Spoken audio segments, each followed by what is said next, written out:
All right, good day, good day. We will now deliver the monologue for the transmission that we have called A Step Along the Way. This is for the purpose of allowing you more efficacy, more ability to stay in the moment along your path, on your journey, and allow you to have a clearer understanding of how your higher mind, your passion, and synchronicity work together to allow you to take the steps necessary for you to navigate through the different parallel versions of Earth that are more and more reflective of the version that you prefer to experience, or the versions, more precisely, that you prefer to continue to experience as you shift moment to moment to moment. The primary point of this particular transmission and title is really about learning to relax into the moment, of letting go of any insistence on the concept of a goal that you're attempting to achieve, a place you're attempting to get to, some destination out in the so-called future. Not that you will not experience the idea of outcomes and goals and destinations, but these things are experienced along the way. In other words, please remember this. Your journey, no matter how you experience it, whether in physical reality, whether in non-physical reality, your journey never ends. There is no ultimate place you are attempting to get to. If you understand that everything that's important is happening right now, nothing more important will ever happen, as you say, in the future. It will just be a different thing, equally important to whatever's going on right now. You can begin to relax into the now, into the moment, understanding that as your passions are presented to you, in terms of whatever form they come in, by synchronicity, that these experiences, the willingness to act on the things that contain more passion, more excitement, more curiosity, more attractiveness, are simply in the moment, there in that form to get you to take an action that represents the step you need to take at that moment. As we have said before, just because your excitement presents itself in a certain way, in a certain format, doesn't mean that that format always has to come to fruition. Sometimes it might, but many times it might not. At least not in the sense that that will be the next thing that manifests. Again, it may, but it may not. So the idea is to start really looking, start really connecting to the things that present themselves to you as opportunities to act on that are representative of your passion, looking at them only as a step along the way on your journey. Nothing in that sense is the ultimate goal. The only thing that is truly, if you want to call it a goal, the ultimate goal, is being yourself. And it is the synchronicity and the passion and the higher mind that allows you at every moment to be yourself by giving those things to act on that represent your true vibration, the fullness of your being. As you step from stepping stone to stepping stone on the journey, on the path that you are, it's very important to really pay attention to what is happening right here and right now in every single one of those moments, in every single one of those stepping stones, and really savor it for what it is right here, right now, as simply a step along the way. No matter how exciting it may be, never assume, never insist that that particular presentation, that particular experience has to be an ultimate thing, has to unfold in a certain way. It is nothing more than a step on the journey of you being yourself, which is really the entire point of the experience. Yes, they're presented to you in certain ways that are reflective of the personality you have created yourself to be, of the way in which you designed, so to speak, your theme, to be this person, this personality, this reflection, this aspect of all that is? Yes, of course it is. And that can make it seem as if this personality must achieve this thing in this particular way by this kind of time, or that something has gone wrong. But this exercise, this idea, and the meditation that will follow in this transmission this day is all about really relaxing off of that idea and really just allowing it to flow through you in the moment, no matter how it comes to you, no matter how exciting, how passionate you may be about something, not to lose the passion, but not to rigidize it, not to structurize it in a way that insists that it must unfold in a certain way, because you really don't know, you really do not know exactly why it came to you in the way that it did. And this is why we are explaining to you that no matter how it appears, no matter how much energy might seem to be behind it, no matter how much synchronicity there may appear to be, it is simply a step along the way on your journey of being yourself, which is really the only goal. Everything else is an expression of that goal, but are not the goals themselves. The idea of coming to fruition in anything that excites you is all well and good, and many times it will happen. But even coming to fruition in a particular way that the passion may have presented itself to you is not the ultimate goal. It is just another step along the way, another part of the overall experience of your unending journey of being yourself, of discovering yourself from a new point of view, of just existing in the moment, savoring the moment, experiencing the moment, being you as fully as you can in every moment with everything that's presented to you, no matter how it looks. Whether you prefer it or not, it's there for a reason. Use the moment. Use it up fully. Dive into it. Stay with it. Don't ignore it. Don't attempt to get beyond it. Don't rush forward trying to get somewhere else. This moment, whatever is happening in it, is the key to really experiencing the fullness of your journey, so that you are really validating and savoring every single stepping stone, every single one. For if you're not using it fully, then it's not there to support you to get to the next stepping stone. You create gaps that you cannot get past if you don't really fully appreciate what's going on at this particular moment on your journey of being you. It's very important for you to focus on the idea of being you. You may not always know what that means, but you will find out. You will discover it if you just relax into the understanding that everything that comes to you is simply just another step along the way. It's not an ultimate goal that needs to be achieved. It's not a place you have to hurry to get to. There is no clock. You're not running out of time for anything that's relevant in your life. If you stay in the moment and just experience everything that comes as another step along the journey of being you, then everything will unfold in perfect timing, and you can feel yourself going with the flow of your truth, sailing along smoothly as you go from step to step to step, knowing that everything, every step, is just another step along the way of the journey of being who you truly are.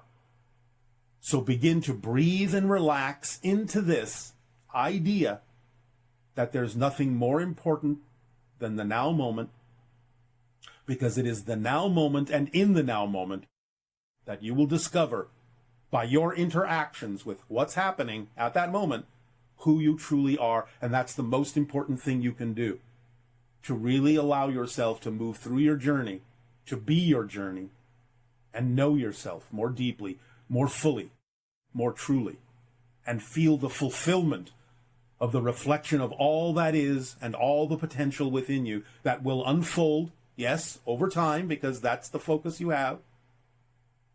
But you will feel the fulfillment as you go, that every single moment has been savored to its maximum, so that you know you have left nothing out, left nothing behind, ignored nothing, that you've paid attention to everything that's there, and truly absorbed everything that has been brought to you at that moment.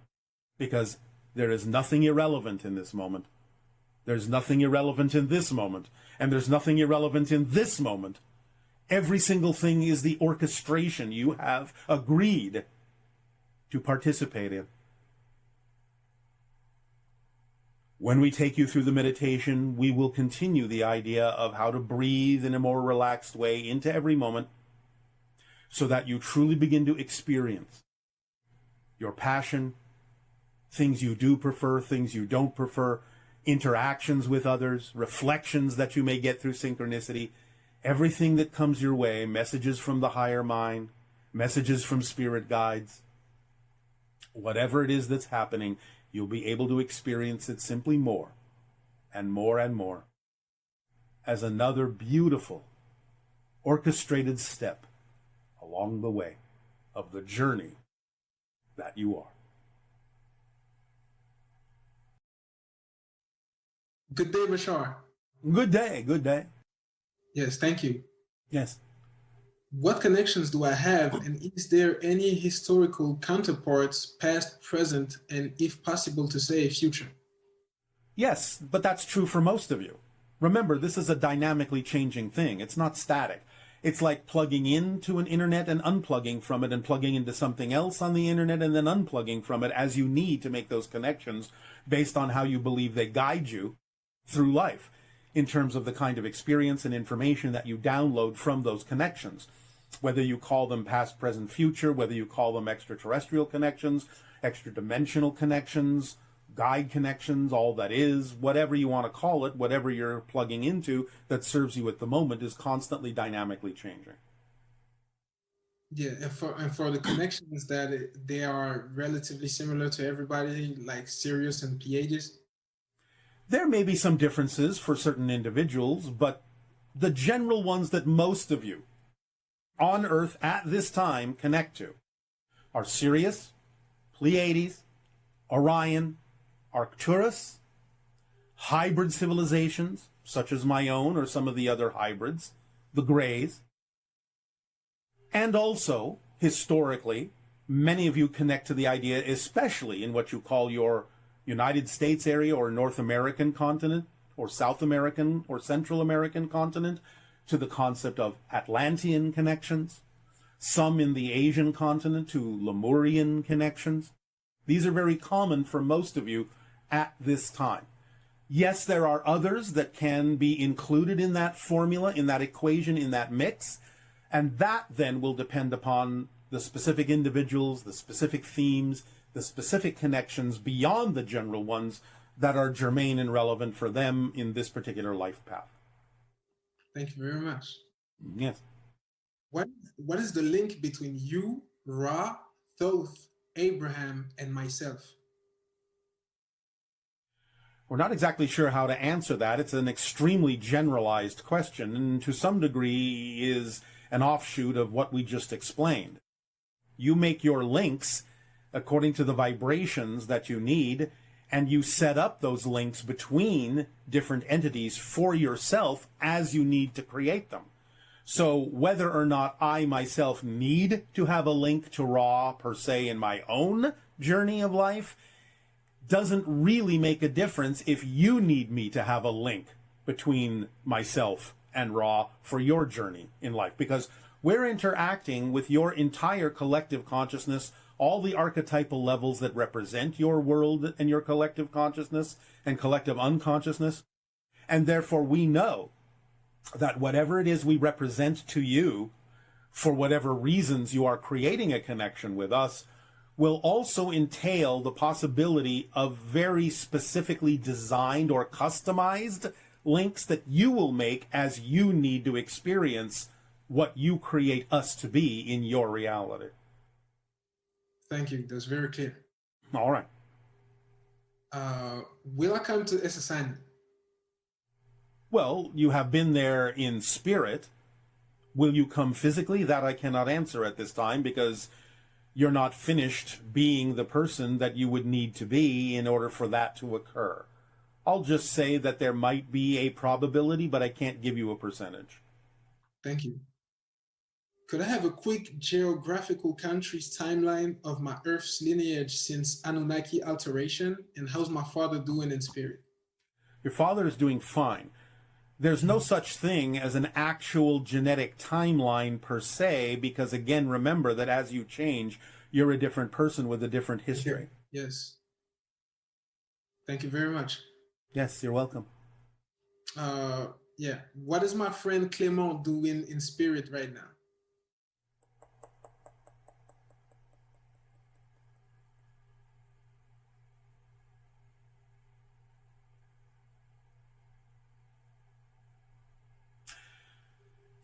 There seems to be some kind of a study or a teaching taking place of how spirit interacts or becomes physical matter. Because one of the things that's important in what you call the future of the evolution of the Earth is for guides to be able to interact more concretely, more seemingly physically, with physical beings and vice versa. So there is kind of a tutelage or a class or a lesson going on that allows those in spirit to understand exactly how to alter their vibration to be more perceivable by those in physical reality, but at the same time interacting through dreams with those in physical reality to help them understand how to alter their frequency to be a little bit more spirit-like so that you can meet in the middle. Thank you. Yes. I'm really grateful for your civilization existence, and my statement is that I feel a world I am going to be able to live in, which I already am, that is beyond my wildest dreams in service to others.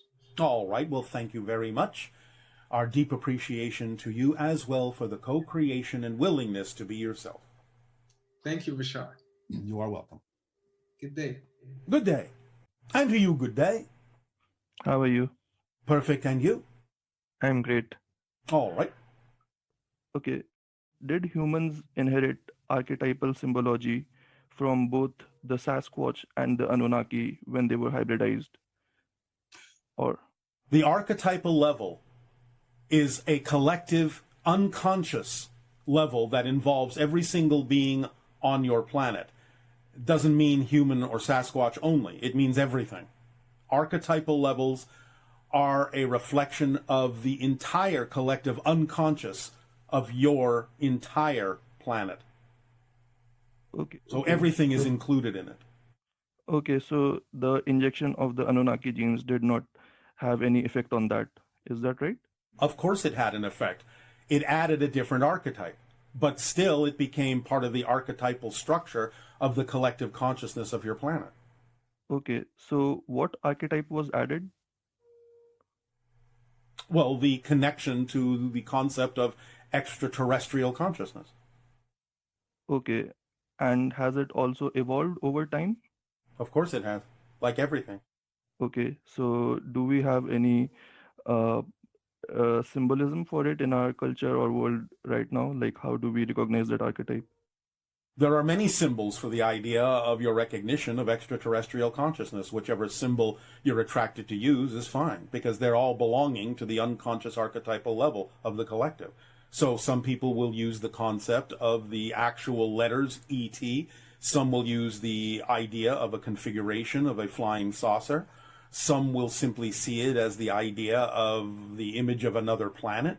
There are many ways to represent the archetypal symbol of extraterrestrial consciousness based on your particular affinity for a particular symbol that represents it. Okay, and how do you interact with archetypes in your civilization? How do the archetypes help people in your civilization? It again gives us a clearer understanding of what we are not only as individuals in relation to the archetype of the collective, but it gives us a clearer understanding and ability to interact with the collective as well, simultaneously. In other words, we see the idea of our existence multidimensionally at the same time. Okay, so like, do they help you in your endeavors of, say, first contact or any other endeavors in your world? Like, do they take physical form, or do you communicate with them in a different way, like you communicate with your higher mind through your ships? It's similar to that idea because, again, we represent and understand the idea of archetypes as being a part of our collective consciousness. And therefore, any individual who chooses to relate to the idea of the archetypal level in their own particular way will create their own symbology that's relevant for them to allow them to experience that relationship in the way that works for them. So many different kinds of symbols can be created. Sometimes it can even be that something will project itself to look like it's actually physically in our reality. It just depends on what works for the individual's relationship with that particular archetypal representation. Okay, Bashar. Sure. Sometimes the archetype will look like a geometric object. Sometimes the archetype might present itself in what you would recognize as an animal form. Sometimes it might represent itself as the form of a Sasani being. Sometimes it might represent itself as the form of energy of some sort. It just depends on the individual's relationship with that particular archetypal section, shall we say, of the collective unconscious, although we don't really have an unconscious. So for us, it's a little different. Okay, Bashar. And then there used to be a empire named Sasanian Empire in the Middle East. Yes, it was named after our civilization. Okay, yeah, that's what I wanted to know. Like, what's the connection with your civilization? The And connection is that there was an entity on the earth at that time from our civilization who explained the name of our civilization was Sasani, but it was misunderstood as the name of the individual entity. This entity was considered to be some sort of a divine entity or a godlike entity, even though it was simply one of us. But being very much more advanced, it was taken to be some sort of supernatural entity. Over time, a being was born on your planet that was named after this particular entity. There was a connection energetically between them, and the parents of that particular individual that was born was named Sasan or Sasani. And then when that particular individual had a grandson, and the grandson created a particular physical, political empire on your planet, he decided to name the empire after his grandfather, who was named Sasan and Sasani. And therefore, that's how the idea of the Sasani Empire became named after our civilization, because it was named originally for the grandfather whose name was taken from the supernatural entity that everyone assumed was a godlike figure, but was only one of us. Sure, Bashar, that's very illuminating. And can you also tell me the difference between inspiration and motivation? Like, what is inspiration in comparison to motivation? Well, inspiration can be the idea of the unfolding of your imaginative connection to the higher mind to present you with the concepts that represent your passional path. But motivation is that which uses your belief systems to determine how willing you are to actually take action on that inspirational path or idea. That was your last question. Sure, Bashar, thank you. Thank you.